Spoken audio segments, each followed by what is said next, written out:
changing, and it is time to bring the subject of reparations firmly to the fore. Granted, the current generations are not the ones that engaged in the slave trade, but that grand inhuman enterprise was state-sponsored and deliberate, and its benefits are clearly interwoven with the present-day economic architecture of the nations that designed and executed it. Reparations must be paid for the slave trade. No amount of money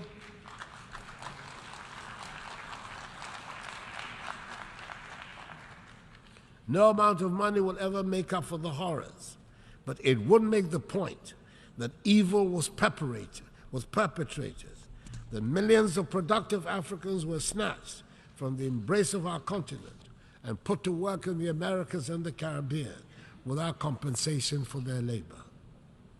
If there are any hesitations in some minds about the paying of reparations, it is worth considering the fact that when slavery was abolished, the slave owners were compensated for the loss of the slaves because the human beings were labeled as property, deemed to be commodities. Surely, this is a matter that the world must confront and can no longer ignore.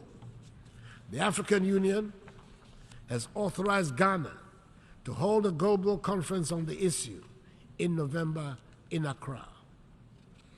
It is probably also the time to return to that vexed subject of illicit financial outflows out of the continent of Africa.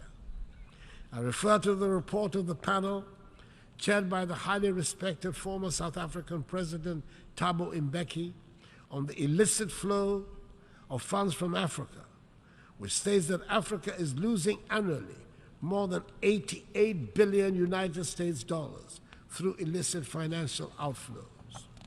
Yes, those monies too must be returned to the continent. It is difficult to understand why the recipient countries are comfortable about retaining such funds and are happy to call those countries from whom the monies are taken as corrupt. I believe that a joint task force of the African Union Commission and the OECD Secretariat under the auspices of the United Nations should be charged to find ways of stopping the damaging outflow.